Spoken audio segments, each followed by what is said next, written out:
Hello everyone, and welcome to part 3 of my Jets Connected franchise on the Xbox One here on Klein92 TV. We are heading into week 5 of the NFL regular season, and the Jets season up to this point has been pretty up and down. We have lost the 2 games that we have played, but the simulation has been nice to us, and we have won the 2 games that I have simulated. So we are going to need to come out with a couple wins if we want to have a chance of making the playoffs. In this game, we are facing the San Diego Chargers, and the Chargers are having an absolute terrible season up to this point. Their record is 0-4. They have not won a game yet, so we should win this game. We better win this game, because that would be just flat out embarrassing if we were to lose to a team that has yet to win. A big story in this game is the quarterback controversy. This entire season I have been debating which quarterback to play and which one to bench. So far Geno Smith has played 2 games, Michael Vick has played 2 games, and I'm still not sure which one deserves the starting spot. Last game Geno Smith threw 5 interceptions, so he does not deserve the starting spot in this game. Michael Vick will be starting, and this is his big chance to prove to us that he can be a starting quarterback for this team. And as this gameplay is going on at the beginning of this video, I want to talk about something going on in the real life NFL. It's a little bit more of a sensitive topic, so I'm going to try to be discreet when talking about it, and that is the entire Ray Rice situation. We all know what Ray Rice did. We all know that he is suspended from the NFL. I think his suspension right now is 4 games. Some people are arguing that that is not a just punishment.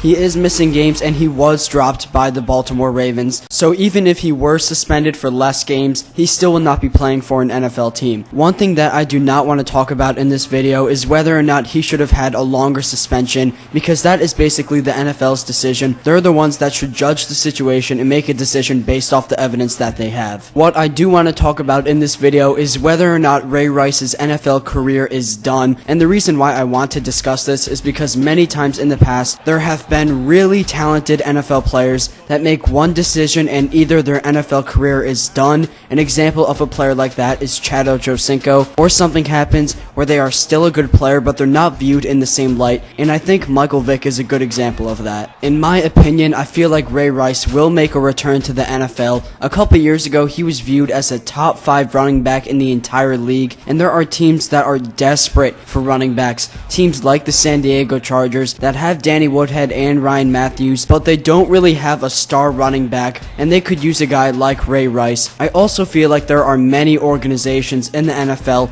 that would be willing to risk their reputation to get a great player like Ray Rice. So that's my opinion on the entire Ray Rice situation. You guys can tell me what you think about the whole Ray Rice scandal in the comments below. The next piece of big news that I want to talk about is news involving this channel. Looking at that subscriber number, you guys can tell that we have recently hit 600 subscribers, and I think 600 is really impressive just because of how quickly we got it. About a month ago I posted my 500 subscriber thank you video, and in under a month we were able to get another 100 subscribers and reach 600 subscribers in total, and that's impressive just because it shows that we're gaining subscribers at a faster and faster rate. And look at this play by Phillip Rivers. What is he thinking? He's trying to throw it to his fullback on the left side. His fullback gets mixed up with the offensive lineman, but Rivers throws it anyway. He ends up throwing it behind him, which would end up being a fumble, and we now have the ball at the 42-yard line. We're giving it to Arian Foster on the right side, but he fumbles the ball. The Chargers pick it right back up, and just like that, the ball has switched from us right back to them. But the Chargers now have a chance to make it a 11 or a 7-point game. Rivers would miss his wide open wide receiver, and they would be forced to kick a field goal from the 22-yard line. The kick is up, and it is good. So your score is 14-3. We will have the ball with around a minute left in the first half. So it's 3rd and 9. Michael Vick is going to need to pick up a first down here. He's doing play action, and he gets sacked in the backfield. We're going to have to punt the ball away back to the Chargers, and they can make it a 4-point game here. Rivers is finding Eddie Royal just past the 40-yard line. 44 seconds left. They're trying to get into field goal range. Rivers is in the shotgun. He's going to pass it to Danny Woodhead on the right side, and what a great tackle there. They would not pick up the first down, forcing them to kick a field goal. The kick is up, and it is good. So we will go into the second half of this game with a 14-6 score. With under 1 minute and 30 seconds left, the Chargers were able to get 2 quick field goals, and the halftime stats are a little bit different than they normally are. We are actually doing pretty good in the running game so far, and our passing game hasn't been able to do much. It is just a one touchdown game, and the Chargers start off the second half pretty rough. They go 3 and out. We have the ball on 3rd and 3. Vic is scrambling to the right. He finds Charles Clay, and I was worried that that pass would be intercepted. One thing I noticed in Madden is that when you do short passes to the sidelines, there is a very good chance that they could be intercepted. So Vic is in the shotgun. We're going to give it to Arian Foster right up the middle. He tries trucking over the defender. He will end up 1 yard short from the first down marker. 2nd and goal. We're giving it to Chris Ivory right up the middle. Touchdown Jets. The score will now be 21-6. And one thing that I noticed while playing this game is that Arian Foster had a phenomenal game rushing wise, but he did not end up with any touchdowns because every time we were at the goal line, Rex Ryan would send out Chris Ivory for the goal line touches, which doesn't really make sense because I think Arian Foster is a bigger running back. So it's 3rd and 5. I noticed that the left side of the field is open. Charles Clay is trucking over a defender, getting us into field goal range. 3rd and 8, we're going to need a conversion here. I'm looking for that corner strike route, and that is almost intercepted. So we would kick a field goal from the 30-yard line. The kick is up. We have the wind blowing against us, and Nick Folk misses the field goal. One thing that is really different in Madden 15, that is different from Madden 25, is kicking field goals. It seems to be a lot more difficult in this game to get field goals to go in than it was in past years' versions. So the Chargers are making a drive downfield. There's about 8 minutes left. They have it 1st and 10 on our side of the field, and they get into field goal range with that pass to Malcolm Floyd. 1st and 10 at the 34-yard line. Rivers is back in the shotgun. He's got so much time in the pocket. He's throwing it deep, and it's intercepted by Asante Samuel. He's going to take a knee in the end zone. That's the free agent pickup that we wanted. That's the guy that we wanted to produce in situations like this, and we're just going to run out the clock from here. We got the ball with around 6 minutes left, and I'm only going to run it. I want to try to end this game quickly. I do not want to give the Chargers another chance to make a comeback of any sort. So 2nd and 10 at the 45-yard line. We're finding Jace Amaro, who's running down the sideline, and he fumbles the ball. It's picked up by the Chargers, and that is not what we wanted in a situation like that.